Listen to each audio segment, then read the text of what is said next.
It is so much fun to travel the world, especially for me, farm boy from Idaho. I didn't have many skills when I first awakened to the opportunity that, you could work for pay. I knew how to milk cows, but, that was about it, and it didn't pay very well. But when I was introduced to network marketing, health and nutrition, a marketing system where I could start at the bottom, go to the top, and start part-time, it literally revolutionized and changed my life forever. I've never been the same. And a big share of my story now is sharing with people around the world this extraordinary opportunity. And then along with it, the philosophy that makes it work. Because you can have every technique in the world and the best product in the world, and you can have the finest support system in the world, but unless you have the philosophy that drives you to do the necessary things to make it work, then nothing works. So I like to talk about all the things that made it work for me and see if that might not be valuable for someone else. So I want you to take some good notes. If you're ready to take notes, say, I'm ready. I like this crowd already.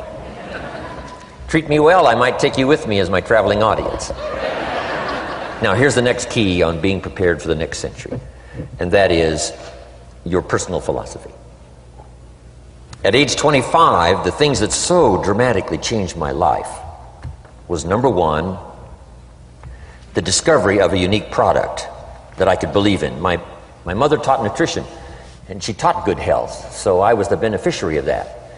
It came from my grandmother. My grandfather passed it on to my mother. She taught it, passed it on to me. My father never had a major illness, lived to be 93. My mother extended her life, according to the doctor, at least 20 years. She should have died at least 20 years earlier than she did, simply because she stretched out those years by the study of good nutrition. I was an only child, and Mama studied and, mixed up all that stuff back then. She'd say, hey, me and Papa and her, she said, drink this stuff. If it don't kill us, I think it'll help, and we're gagging down this stuff. And Mama taught all of that, but the payoff was so incredible. I passed it on to my two daughters. They've never been ill. They passed it on to their children, my grandchildren. They haven't been ill. I mean, the study of good nutrition, paying attention, and being involved in the industry you're in, it's one of the best. So, that's so important. Your personal philosophy, what you believe in, that's going to carry you into the next century. Let me give you now some of the early philosophies that changed my life forever. I heard one of them in my introduction. Some of these philosophies have lived with me now all of these years. I've passed them on, and people have come back around saying, Mr. Rohn, 10 years ago, 20 years ago, 30 years ago, 35 years ago, I sat in your class and sat in your seminar, and those early things that you taught, I've practiced it and I'm doing it. A man not long ago showed me notes he took 23 years ago. And then he had me sign those notes. He said, I've used these notes to develop my life, my personal life, and my business life. And when he took those notes, he said, I was 18 years old. So it's incredible. I'm so thankful for all these years. But now I want to pass it along to you. Some of the philosophies that changed my life forever. Okay? If you're ready, say I'm ready. Ready. Here's the first one. Profits are better than wages. Once I understood that, I got rich. Profits are better than wages. Nobody taught me that in high school. I went to college for a year and a half. I never heard it. I'm 25 and broke. I'm not destitute. I'm broke. Too much month at the end of the money is broke. And I finally hear this philosophy. Profits are better than wages. Now here's the phrase that goes with it. Wages make you a living, which is fine. Profits make you a fortune, which is super fine. And you can live both fine and super fine. You've now got the mechanism and the ways and means to do that. Profits are better than wages. Guess what? I taught this in Moscow when I was teaching capitalism. The communists had it all wrong. They taught that capitalism was, a big company that oppresses its workers. I mean, it was absolutely ridiculous. They had mentally lost it when they came up with this ridiculous philosophy. Communism taught capital belongs to the state, not the people. And we taught all these years what? Capital belongs in the hands of the people, not the state. That's why, of course, kids should pay taxes, because they can be capitalists, and all capitalists should pay taxes. And it doesn't take much to start an enterprise that makes a profit. I teach kids how to have two bicycles, one to ride and one to rent. I mean, how long does it take How long does it take to make a profit? I mean, a little ingenuity and you're on your way. So profits are better than wages. Capitalism better than communism. Communism said people are too dumb and stupid to know what to do with capital.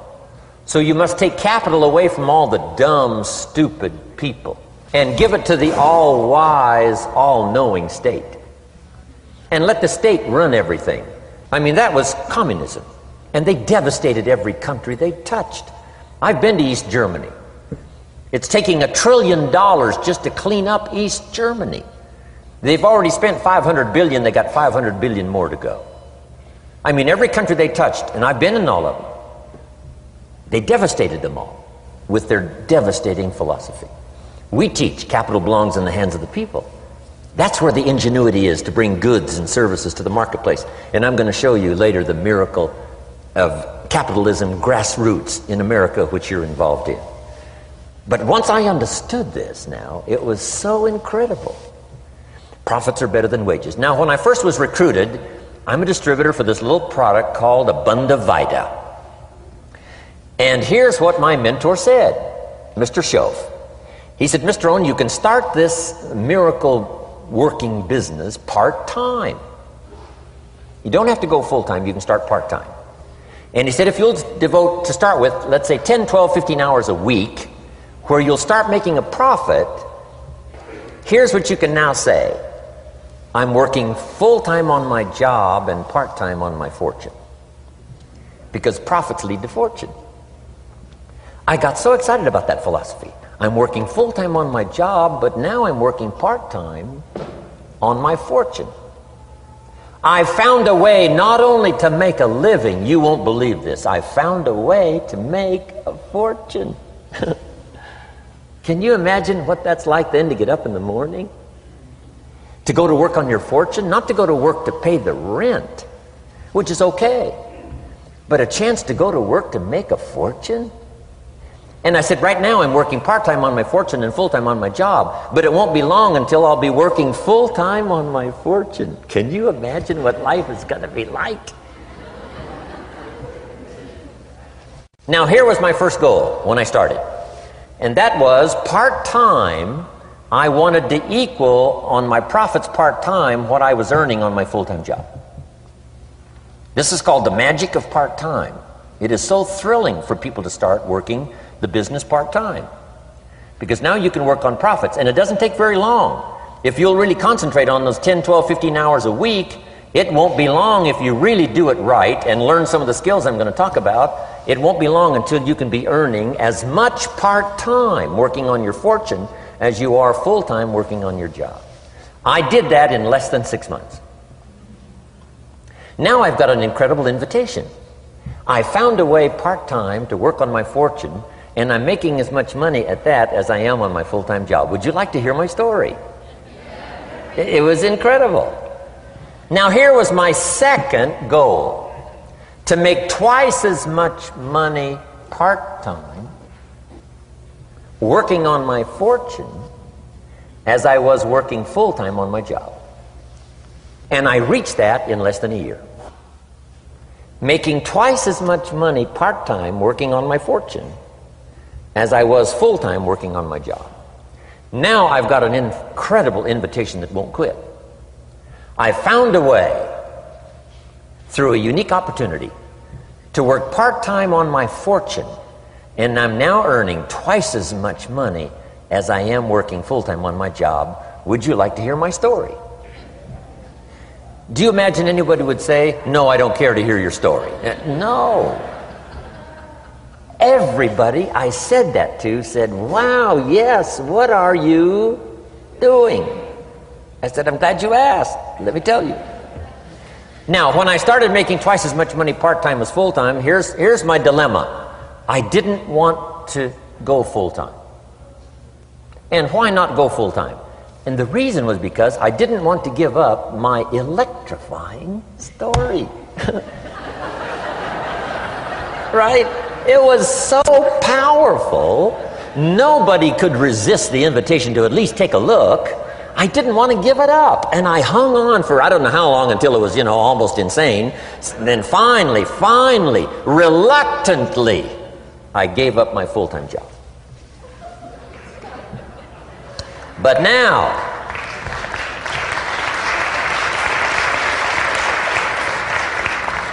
now you can imagine the thrill and excitement of going to work full-time on my fortune. It was incredible. But I want you to jot down the magic of part-time. What does it take to really change a person's lifestyle? Not very much. An extra $1,000 a month, I'm telling you, will drastically change most American families' lifestyle. And that's why part-time is so valuable, because it very quickly changes a person's lifestyle. And here's what the change in lifestyle does. It's a great recruiting tool. One of the greatest recruiting attractions is the money you make part-time. Somebody said, "You've been on 3 vacations this year?" Says, "Yes, I got this little part-time thing going." Says, "What's that?" "You bought 2 new cars, one for you and one for her. How did you do that?" Said, "I got this little part-time thing going." Your kids have got all these new clothes? Yes. All this stuff is happening. What is it? An extra $1,000 a month. See, $1,000 a month full-time, nobody wants to hear your story. $1,000 a month part-time that starts to change your lifestyle, everybody wants to hear your story. So the key is part-time. The magic and the attraction of part-time gives you a classic invitation for somebody to listen to what you're doing that's changing your life. And it's not just necessarily the money that changes your life. It's what you do with the money. It's the change of lifestyle. So part-time helps to change lifestyle, which gives you a classic invitation to look at what you're doing. That's how I started in network marketing, age 25. Wow, these philosophies changed my life. I wish I would have learned them in high school. In high school, if they would have offered Wealth 1, Wealth 2, I'd have taken both classes. I wouldn't have waited until I was 25 and broke. Here's the next one. Philosophy that helped change my life. It's not what happens that determines your life future. It's not what happens that determines your life future. It's what you do about what happens. All of us are in like a little sailboat. And it's not the blowing of the wind that determines your destination. It's the set of the sail. So jot this phrase down. It's one of the best to understand. Kids need to understand it. The same wind blows on us all. The same wind blows on us all. The wind of disaster, the wind of opportunity, the wind of change. The wind when it's upside down, the wind when it's favorable and unfavorable. The same wind blows on us all. The economic wind, the social wind, the political wind. The same wind blows on everybody. The difference in where you arrive in 1 year, 3 years, 5 years, the difference in arrival is not the blowing of the wind, but the set of the sail. And that's what learning is all about, to set a better sail this year than last year. To set a better sail. The first 6 years of my economic life, I wound up broke. Second 6 years, I wound up rich. You say, well, the Democrats must have finally gotten power. No.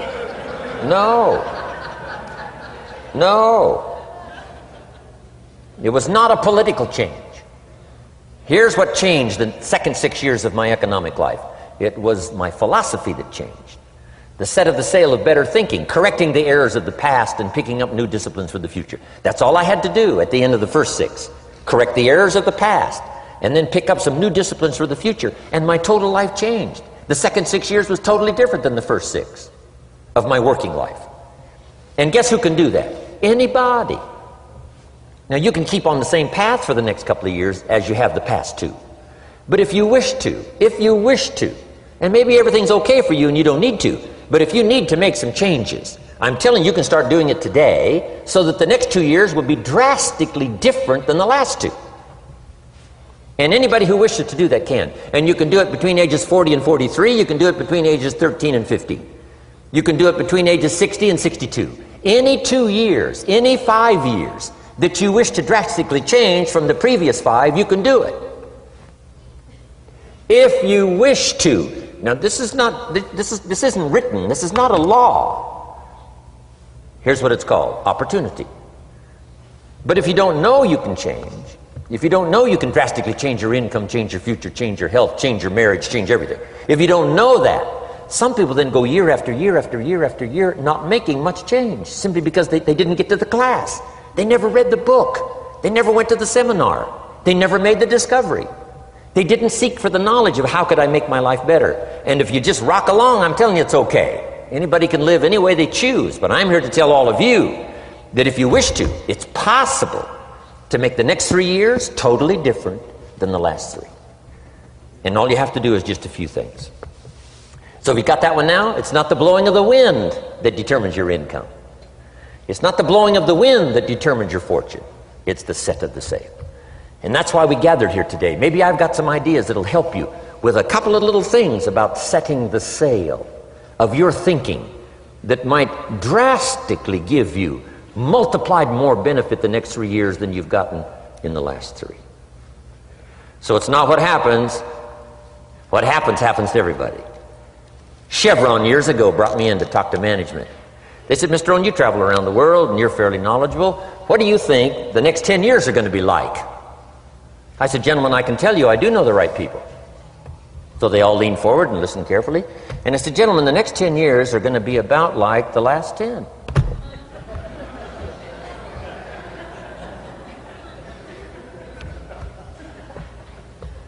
The next season after fall is... Well, I promise you that's not going to change. After day comes night. I promise you that's not going to change. Here's how the last 6,000 years reads. If you want to make a note of Jim Rohn's vision of history the last 6,000 years, here's how it reads. Opportunity mixed with difficulty. And if we're around another 6,000 years, it's going to read like that looks like for the next 6,000 years.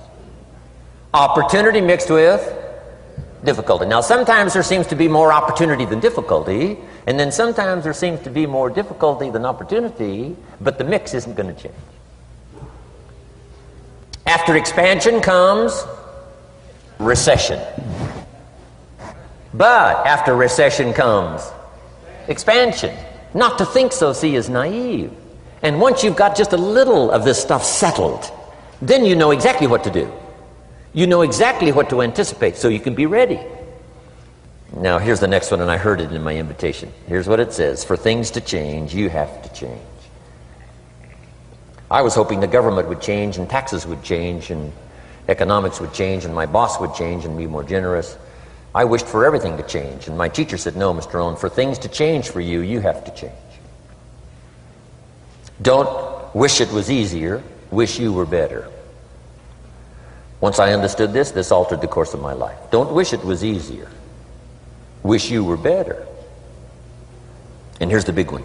Don't wish for less problems, wish for more skills. You don't need less problems. You simply need more skills. Don't wish for less challenge, wish for more wisdom.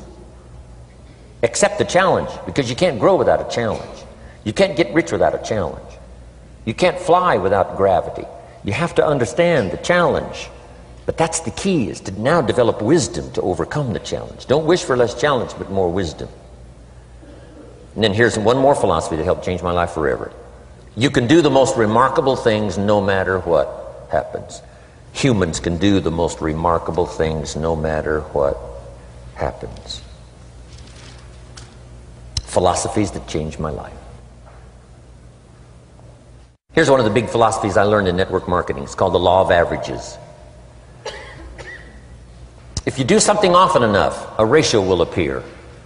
Key phrase, if you do something often enough, a ratio will appear.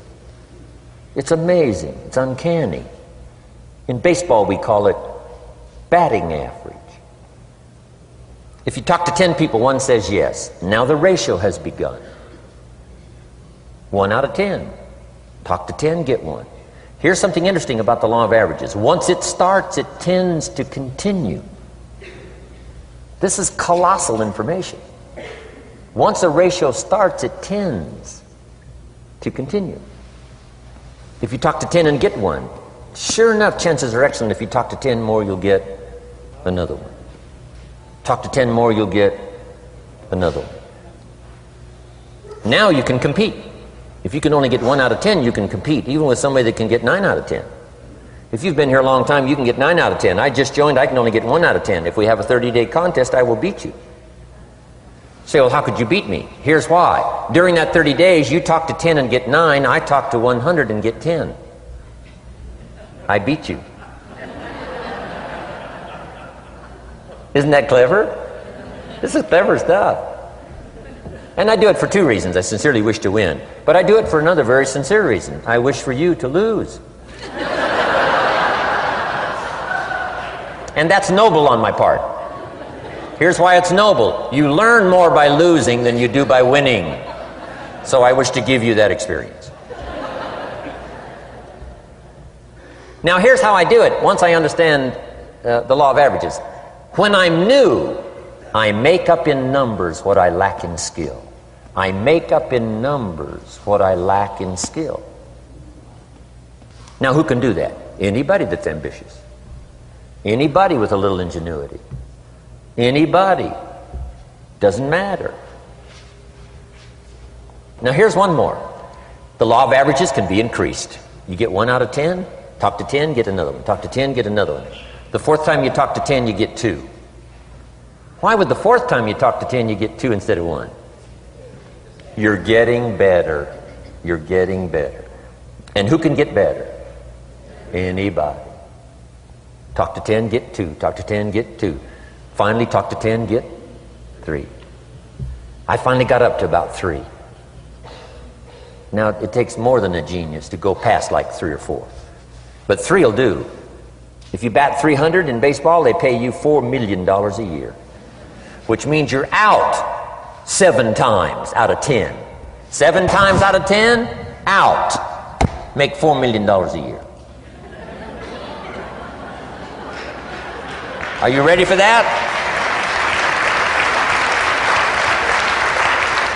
So, this works so well now in your business. Just jot the phrase down. You don't have to bat 1,000.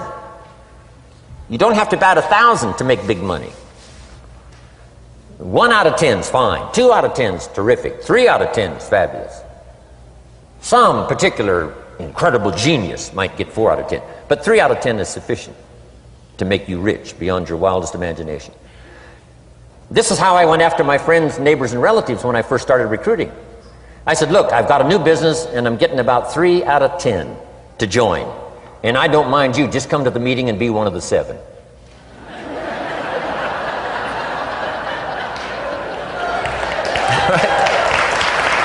Doesn't matter. You're my friend, you'll do me a favor.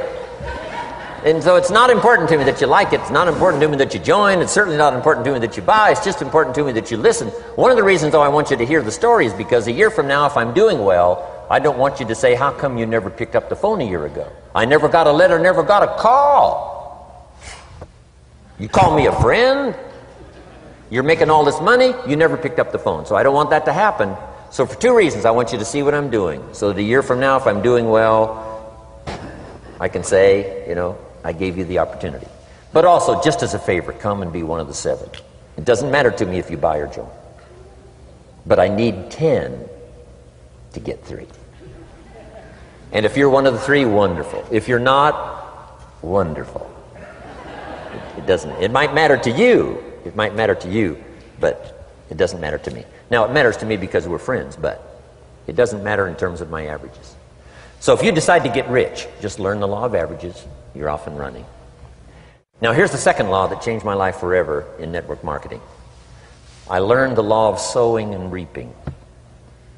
And in the law of sowing and reaping is also the story of the law of averages. Jot this down. The story of the sower comes from the Bible. I'm an amateur on the Bible, but this is such a useful story. Here's what the story says. And take the notes because the drama's in the details.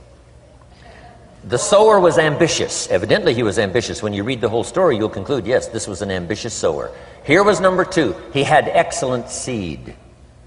The sower who sowed the seed had excellent seed. And the excellent seed can be an excellent opportunity, an excellent product, an excellent story. So we've got an ambitious sower with excellent seed. But now here's the rest of the details of the story. For your information, for the drama of your life, so you can understand things better. Learning some of this is how I got rich by age 31. Number one, it says the sower goes out to sow the seed, but the first part of the seed falls by the wayside and the birds get it. So jot this down. The birds are going to get some of the seed. The birds are going to get some of the seed. Now you say, well, Mr. Rohn, what does that mean? Well, I invite John to come to a meeting. He said he'd be there Tuesday night. Tuesday night I show up, John isn't there.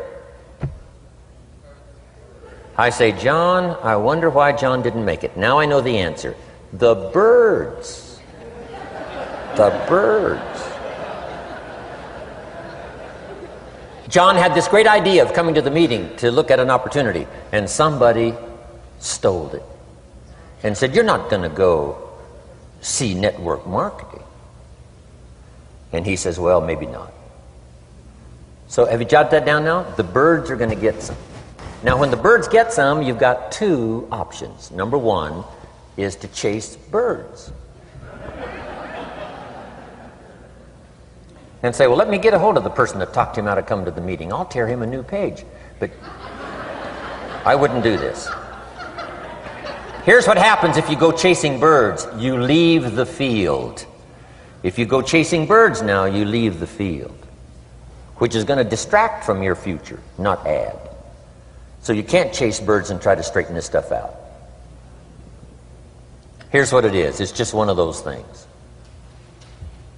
And here's the best comment when things are a little disappointing. Isn't that interesting? You just have to say, I thought sure he would be there. He promised me. He promised me. But I know it was the birds. And you just have to say, isn't that interesting? Now, here's the rest of the story. It says, the sower kept on sowing. See, that was the secret to his success. He kept on sowing. And if you keep sowing, you can sow more than the birds can get because there aren't enough birds. If you keep sowing, there are some birds, but there's not enough. Because the law of averages will work for you. My mentor taught me, he said, you know, Mr. Rohn, there's only 9 or 10 real nasty, miserable people in the whole world. Now he says they move around a lot, you know, and you're liable to... You'll bump into one once in a while. But when you bump into one, you say, there's only 9 more like you. I can handle that in the whole world. Okay. Now here's what else it says. The sower now keeps sowing the seed. Now the seed falls, the story says, on rocky ground where the soil is shallow. And the rocky ground where the soil is shallow is not of your making. Because you had excellent seed and you were an ambitious sower. So the rocky ground where the soil is shallow is not of your making. But here's what it says what happened. This time, the little seed that falls in the ground starts to grow. And the little plant starts to grow. But the first hot day, it withers and dies. It dies. Not an easy thing to watch. I finally get John started. Sure enough, 3 or 4 days later, somebody says, boo! And he goes...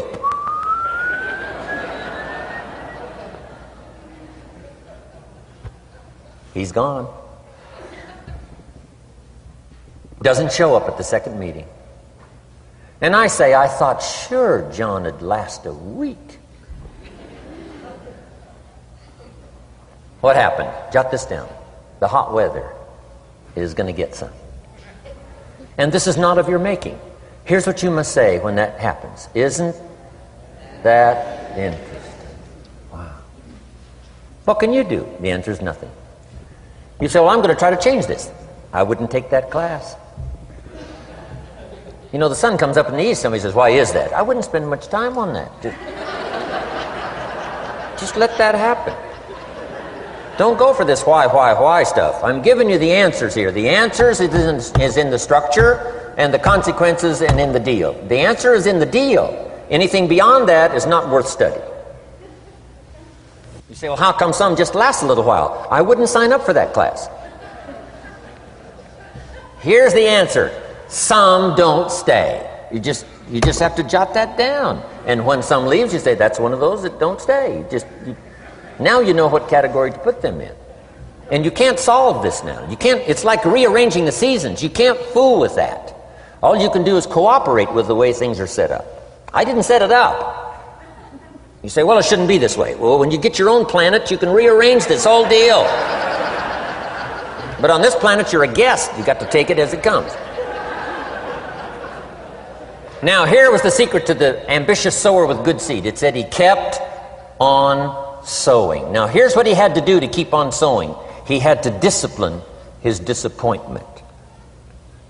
This is a key phrase now to use the rest of your life. You must learn to discipline your disappointment, because you didn't set up the setup, and some are not going to stay, and that is not of your making. Now, if you made gross errors and you ran them off, see, that'd be different. Now, you're responsible for that. But if it's in the normal course of things, this is the way things are. Now, here's what it says. The sower keeps on sowing. Now it says the seed falls on thorny ground. And somebody says, well, how much of this do you have to go through? Well, hang on. It's not the end of the story now. Now the little seed falls on thorny ground. And now the little plant starts to grow again. But as the little plant starts to grow, the thorns choke it to death. And it dies. So jot this down. The thorns are going to get some. And that's not of your making. And what are these thorns? The story even called these little thorns, little cares, little distractions, little somethings. Who knows what all they are? I said, John, we had a meeting last night. You weren't here. John says, well, I can't make every meeting. I say, why not? You're part-time. He said, well, the screen door came off the hinges. And you just can't let your house fall apart. You got to take some time and fix things up. And I can hear the thorns going,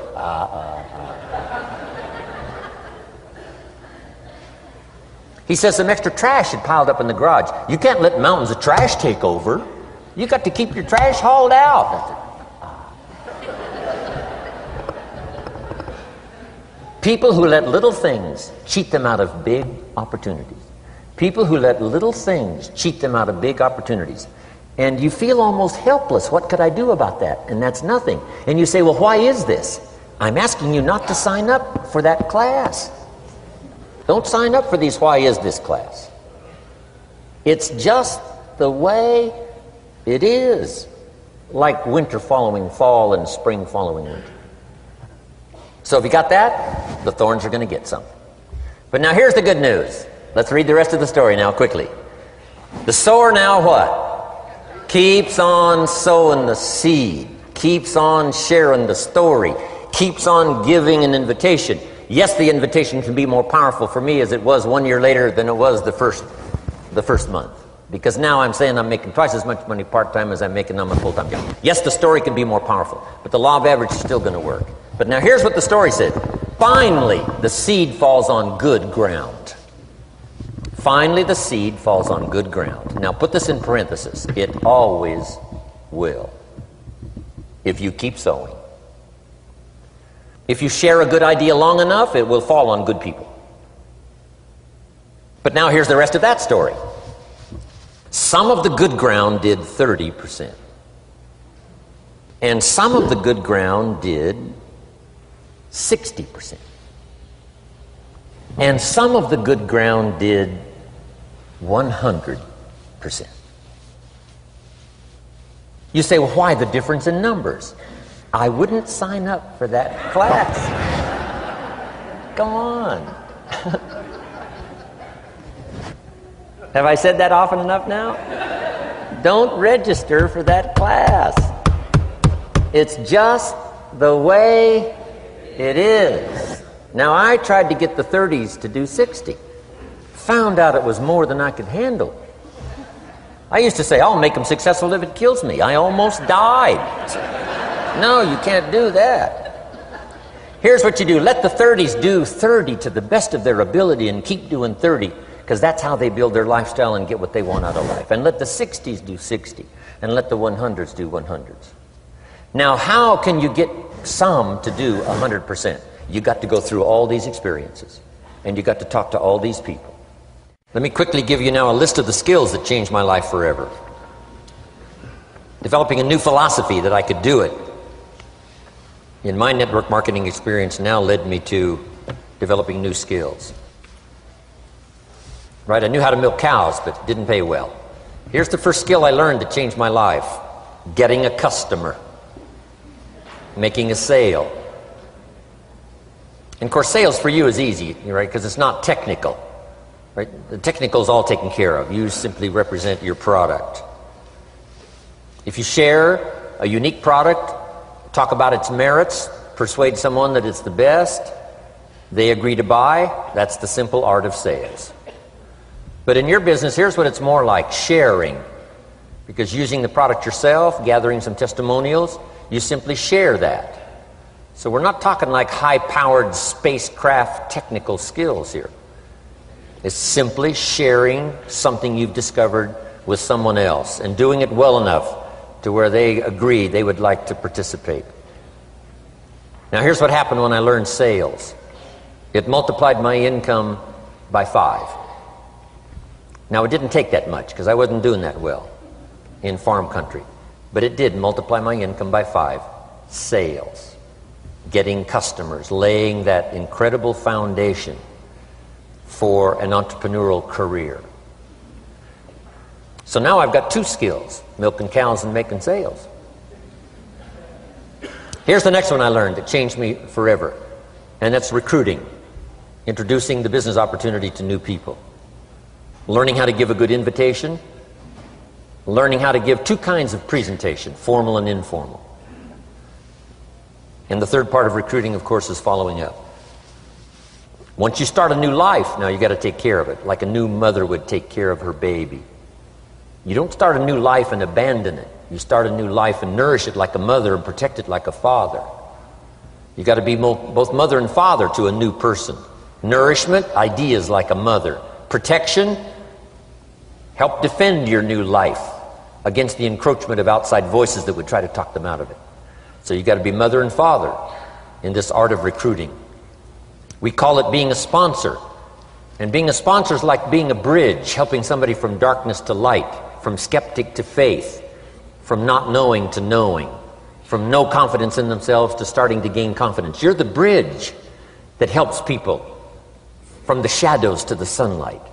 It's one of the most exciting positions to occupy in all of network marketing industry, is the bridge, helping people crossing the bridge out from discouragement into recognition. Being this bridge, that's what the recruiting magic is all about. You've got the answers. They've been looking for the answers. You've got the answers. And you help them cross this bridge. You see something in them before they can see it in themselves. You assure them that it's possible to be more than they are, therefore they can earn more than they've got, have more than they possess. This is one of the great arts in the world. And here's what's exciting about this art. It pays big money. Because now you operate a unique philosophy taught first in the Bible. John Kennedy taught it in his inaugural speech. Zig Ziglar's got one of the best ways to put it. And that's the secret to wealth. The secret to wealth and fortune. First taught in the Bible. Because the question was asked, how can we achieve greatness, great wealth, great power, great influence, great recognition, great self-esteem? How can we achieve greatness? The master teacher was asked. And here was his formula for achieving personal greatness. He said, find a way to serve the many, for service to many leads to greatness. For those that are interested. Some people aren't interested, but for those that are, service to many leads to greatness. Someone says, well, best I can do is just take care of myself, which is okay, but it doesn't lead to greatness. Someone says, I got enough bills of my own, I can't worry about someone else's bills. That's okay, but it doesn't lead to greatness. Greatness is helping people pay their bills, you forget about yours. Because if you help enough people pay theirs, yours disappear. Help people with problems, your problems disappear. The key to greatness, the master teacher taught, is finding a way. Now, a lot of people would like to serve many people, but they don't have a way. And what's exciting about you and your business is you've now got the way. Whether you use it or not, it's up to you. Whether you cash it in or not is up to you. Whether you make a fortune or just a little, that's all up to you. Each person's ambition. It's called the same marketing. The same product. The products are the same for everybody here. The marketing system is the same. The difference is each person's philosophy and each person's individual ambition. But whatever your ambitions are, now you've got the ways and means. And here's what you've got the ways and means to do. Serve as many people as you would like. Now here's what's exciting about recruiting. With what you're involved in here, you can directly and indirectly affect the lives of dozens of people. Some of you are going to directly and indirectly affect the lives of hundreds of people.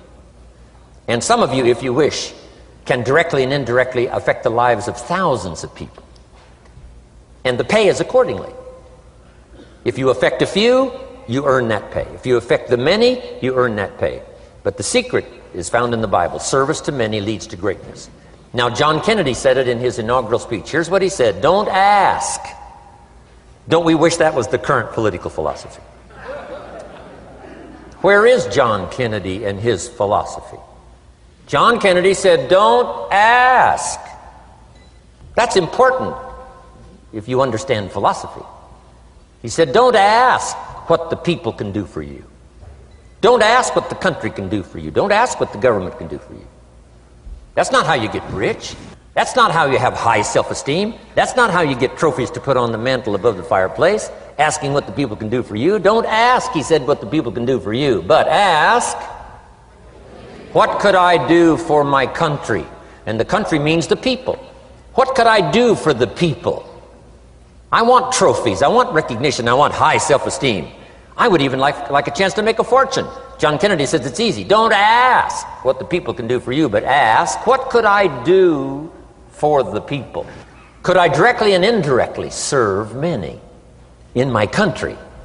And now that you are participating in this program, the answer is yes. Now, Zig probably said it best. Zig's got some great stuff. Zig and I have been good friends for a lot of years. Zig says money isn't everything, but it ranks right up there with oxygen. Yeah, Zig, you're right. Zig says, my dentist told me, Zig, only floss the teeth you want to keep. You know, forget the rest. But here, Zig is famous for this now. This is one of Zig's philosophies, and it goes right along with the other two, the Bible and John Kennedy. Here's what Zig says: if you help enough people get what they want, you can have everything you want. If you help enough people get what they want, you can have everything you want. Now, wanting everything you want, we call that self-interest. But it's okay to have self-interest if you do it in a positive way. By helping enough people get what they want, you can have everything you want. Now, you can accomplish all that by learning this next skill called recruiting. And I learned it, and it made me fortunes. So now I've got 3 skills: milking cows, making sales, and recruiting. Here's the next skill I learned that paid big money: organizing. Once you got a few, get them to work together, see, and that's magic. Getting people to work together is magic. Now, yes, it's challenging, like having several members of your family, getting them to work together is challenging, but it's magic. Getting husband and wife to work together is challenging, but it's magic when it happens. But everything magic is challenging. Just got to jot that down. Everything magic is challenging. But once you figure out the challenge and go for it, then the magic occurs. Let me tell you how magical people working together is. Let me quote the Bible again.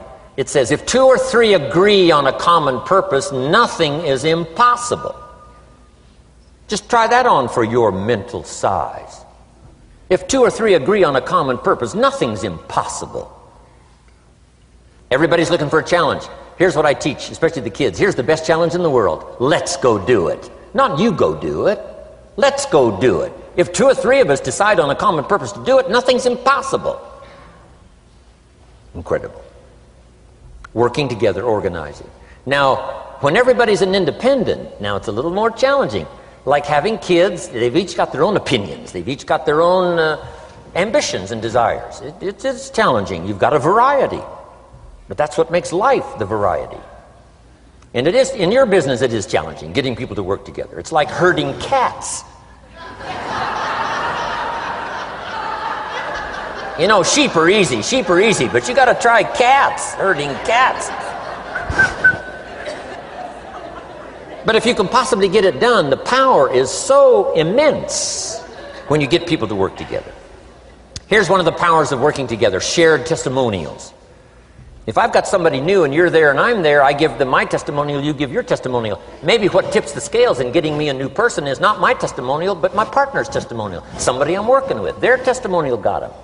Shared testimonials are so powerful. That's why working together is okay, is powerful. Now, working by yourself is okay. All this stuff is okay. Everybody needs to know, though, where are the advantages? And these are some of the advantages. I learned to organize, paid big money. Here's what I next learned to do. Promote. Promotion now pays staggering money. Now, the company comes up with what we call major promotions. Here's what you've got to come up with. The smaller promotions. The company comes up with major recognition. You've got to come up with small recognition for your people around you. The top 5. The company's got top 5. You've got your own top 5 in maybe 2 or 3 categories. Top 5, top 5, top 5. And those little recognitions. To reach certain levels in the company, you have to take major steps. But for you, recognition, let them take small steps. Here's one of the secrets of your kind of business. Rewarding people for small steps of progress. Rewarding people. Sometimes it's just recognition, handshake, pat on the back. Mary, you're doing a fabulous job. And you figure out what those recognitions are. Small steps of progress. Guess what promotion pays if you learn it well? Big money. Getting people to do something they wouldn't ordinarily do by themselves. People will do some unique things by themselves, but if you can figure out a way to say, Mary, if you do this and this, she says, well, I'll go for it. Now, she wouldn't have thought of that on her own. Here's what works magic. It's better than money. Money's a bit unimportant. Here's what's important. Ingenuity. The best place to wake up your ingenuity is what you're doing right now. Representing a unique product and getting customers, recruiting distributors, and promoting and all this stuff. Ingenuity. Figuring out a way. If it doesn't work this way, we'll work another way. I used my ingenuity, made a fortune. My ingenuity worked on doing all these campaigns, the spring campaign and the summer campaign and the winter campaign. This week we're going to recruit school teachers. How many of you got? How many of you got? This is school teacher week. School teacher month. I'd pick out a little category and say, let's go for it. And it doesn't matter what it is, just dream up something so that somebody's got a little more objective to go for than just their own. Key phrase, we all need to belong to something bigger than ourselves. Because we furnish inspiration for what's bigger, and the bigger furnishes inspiration for us. I learned promotion and it paid big money. Here's next I learned, communication. How to conduct a meeting. I learned identification, logic and reason. Attack and confess. Solution. Simple deals on communication. Wasn't easy for me at first. I stood up to give my first presentation, my mind sat back down. Right? Y'all been through that? Opened my mouth, nothing came out for a while. But here's what I did. I did it again. Just jot that phrase down. I did it again. That's the secret to how I got here. 35, 40 years later, it's how I got here. I did it once, it was uncomfortable. That first presentation was so lousy, if I hadn't have been doing it, I'd have gone home. It was not that good. But here's the secret to how I got here. I did it again, and then I did it again, and then I did it again, and I did it again. I remember when I first decided to be a little more animated, right? And walk out away from the podium, right? Get out from just behind the podium. So I got out there, and then I thought, how do you get back? Whoa, I'm stranded out here. Remember those times? Doing something for the first time? But you learn quickly in your business, right? In your business, a guy stands up to give his first testimonial, and he's so nervous he forgets his own name, right? And 30 days later, he wants to give a 3-hour testimonial, right? You can hardly get him off the stage. So, learn communication. How to affect other people with words. That's the greatest art in the world to learn. How to affect other people with words. Key phrase, don't be lazy in language. If you learn to use the gift of your own language wisely, it can make you a fortune and build an incredible life. Here's 3 other things I learned. One is to train. Training people how the business works. And then I've used another word called teach. Train and teach. And only to say this, training people how the business works, teaching is how life works. Because here's what all of us need for the 21st century. Business skills and life skills. The life skills are leadership skills. The life skills are learning how to set goals. Now here's the ultimate skill to learn that can transform your life and the life of whoever will listen. The ability to inspire. Inspire means help people to look up a little higher than where they are and wish they could get there. and inspire them that it's possible. Here's how we inspire, by our own testimonial. If I can do it, you can do it. Here's how else we inspire, by others' testimonial. If they can do it, Mary, you can do it. Getting people to see themselves better than they are. Getting people to see themselves richer than they are. Getting people to see themselves more capable next year than they are this year. Getting to see themselves in the future. To help both your kids and your people, here's what you must learn to do. Number one, help people to see themselves as they are. If people have made mistakes, they got to know it. You can't go on making mistakes and hope to achieve. Mistakes have to be corrected. And you've got to do it with your children. Help them to see themselves as they are. If they've messed up, here's what you've got to say. You've messed up. But here's what's important as a parent. Don't leave them in the mess. Some parents, tell their kids they've messed up and then they leave them in the mess. They don't paint a better picture. Here's what you could become with just a couple of more changes. Rather than this, here's what you could be. So we must help our children see themselves as they are, but here's the greatest gift. To help our children see themselves better than they are. To transport them not only past to see their mistakes, but transport them to the future to see their opportunity. To see the person they can become. My mentor had that greatest gift to help me to see myself better than I was. At first it was difficult to see. Then I started to believe, and that's how I got here today. He said, one of these days, Mr. Rohn, you'll walk into a room full of people, and you will hear some of them say, that's him, that's the famous man. I said, well, that could never happen to me. He said, trust me. If you keep working hard on the disciplines like you're doing right now, that'll happen. You'll walk into a room full of people, and you'll hear one say, that's him, that's the famous man. He saw it, and he tried to get me to see it. And now finally it's happened. I think when I walked in here today, I think I heard someone say, that's him, that's the famous man. It happened for me.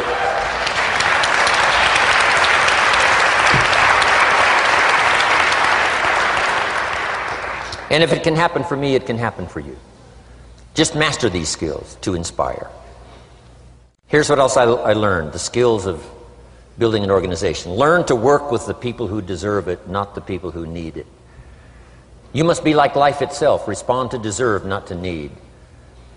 It doesn't say if you need, you will have a harvest. It doesn't say if you need a harvest, you'll have a harvest. It's not what it says. It says if you plant, chances are good you'll have a harvest. If you plant, you will reap. Not if you need, you will reap.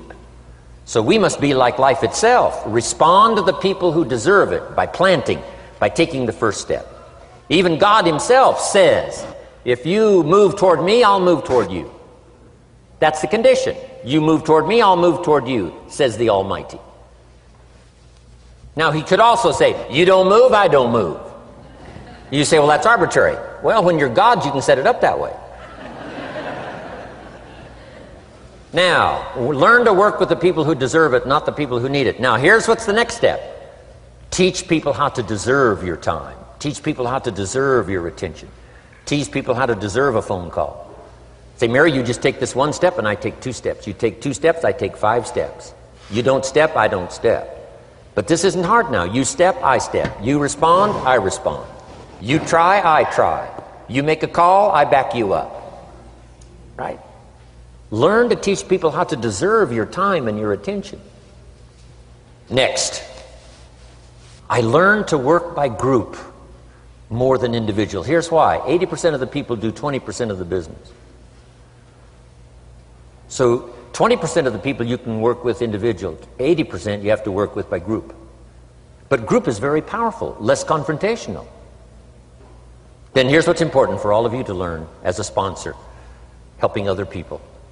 You can help 1,000, but you can't carry 3 on your back.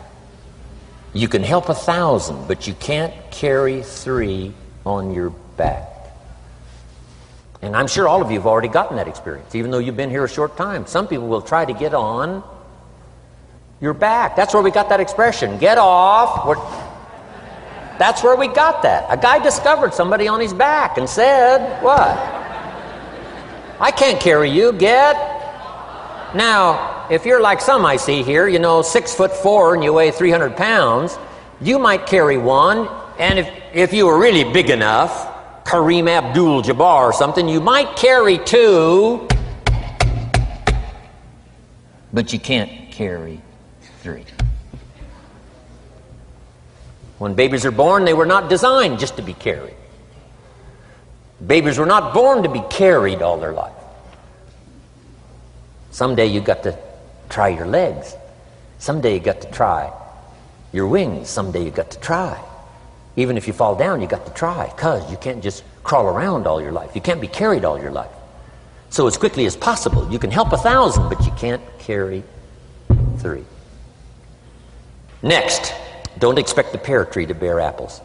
I used to try to change everything. You can hang apples on a pear tree. I'm telling you, it won't help. You can put up a sign, this is an apple tree. Sure enough, come the season, pears. Here's what I learned. You cannot change people, but they can change themselves. You cannot change people, but they can change themselves.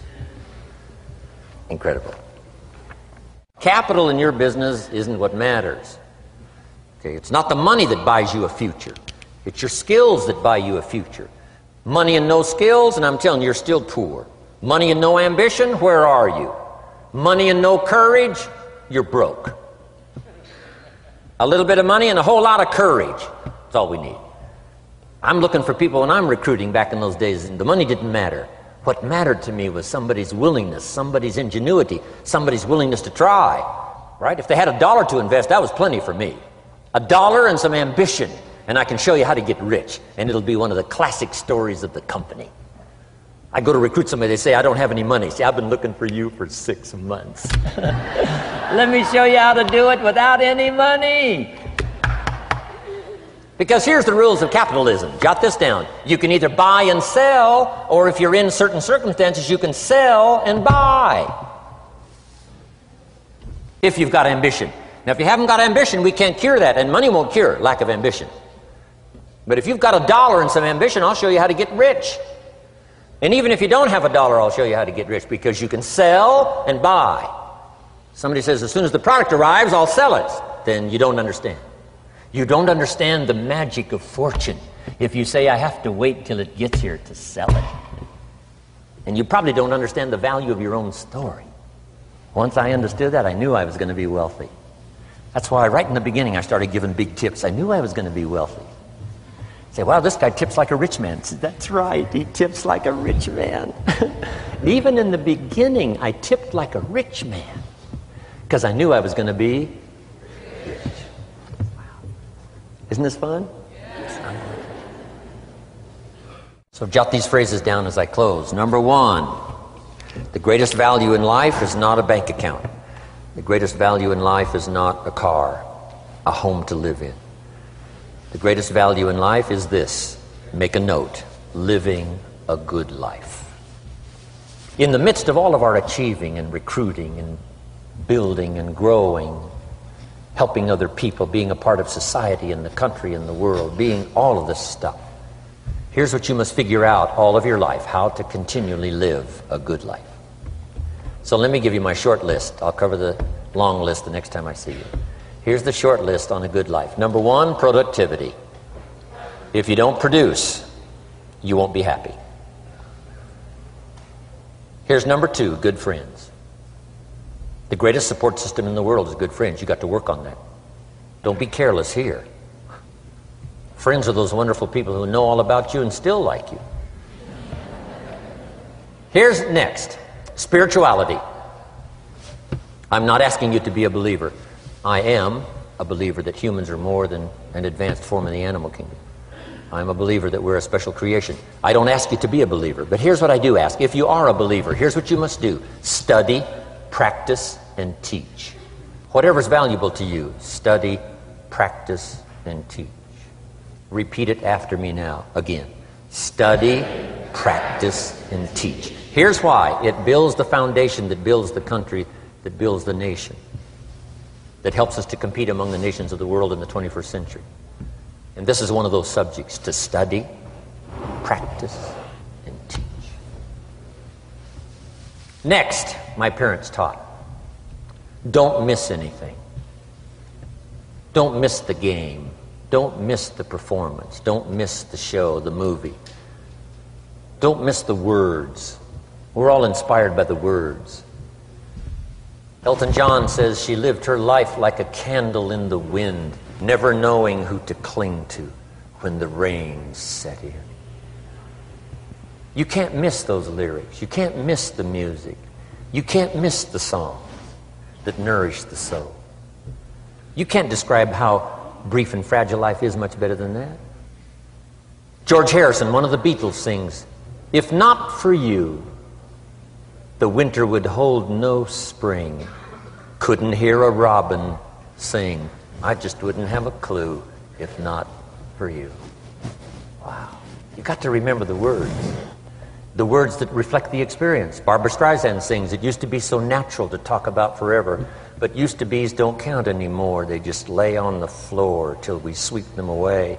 You don't sing me love songs, you don't say you need me, and you don't bring me flowers anymore." Illustrative of all of our experiences. Winston Churchill said, "The truth is incontrovertible. Malice may attack it and ignorance may deride it, but in the end, there it is." You got to use that. Feast on someone else's comments. Because, see, you could stay up all night and not think of that.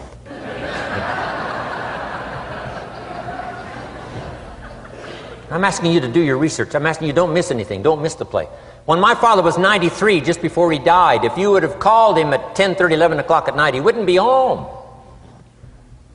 He's at the rodeo. And he's watching the kids play softball. He's at church. He's watching the concert somewhere. Every night. My parents taught me that. Don't miss anything. Even the little small things, don't miss. The big things, don't miss. Don't miss, don't miss. It's part of living a good life. Here's why. Jot this phrase down, it'll serve you well forever. If you live well, you will earn well. If you live well, it'll show up in the texture of your voice. If you live well, it'll show up in your face. If you live well, it'll show up in the magnetism of your personality. If you live well. So don't miss the nourishment of all the things around you that could help you live a good life. Next is the inner circle. Take care of them, they'll take care of you. Inspire them, they will inspire you. Nothing more valuable than the inner circle.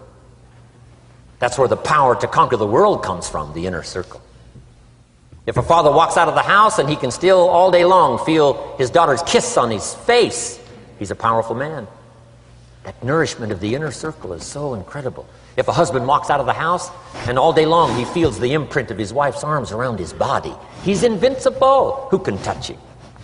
One person caring for another, the old prophet said, is the greatest of virtues. There's many virtues and values, but the greatest is love, one person caring for another. Better to live in a tent on the beach with someone you love than to live in a mansion by yourself. People caring for people. And especially that inner circle where the power is so magnificent that if you draw from it, if you nourish it, and then it nourishes you. Now here's my last comment. Ask for God's help. We could all use a little help. But my whole seminar was what you can do. A man took a rock pile, turned it into a fabulous garden. Somebody came and saw it and said, "You know, you and the good Lord have this fabulous garden here." The gardener said, "I understand your point, but you should have seen it a few years ago when God had it all by himself." So we do play a part. So make this the last note now. We have a chance as human beings to participate in the miracle process. We have a chance as human beings to participate in the miracle process. And you can go do that every day as often as you wish. Changing somebody's life. Rescuing somebody from oblivion. Building an organization second to none so that your name will appear in many people's testimonial. And that's why I came today. So that by chance, I don't need the money. It's not why I'm here. I take the money, but I don't need the money. But here's why I'm here. By chance, perhaps, if I've come along at the right time, I don't know what time this is for you, but if I've come along at the right time, just maybe, a week from now, a month from now, a year from now, 5 years from now, you might say, Jim Rohn came by and gave us a little piece of information. That started me down the road. Here's what's happened to me. And my name might appear in your testimonial. Now here's the drama as we finish. How many of you have my name in your notes? Here's the part of the drama then. I go with you. When we all leave here and the lights are out and the place is dark, I go with you because you've taken my notes and hopefully some of the spirit, some of the stuff I had besides just the notes, so I go with all of you. But here's the big drama. All of you go with me. See, that's so unbelievable. So as I leave here, I promise not to leave you behind. I will take you with me in my thoughts and in my heart. God bless.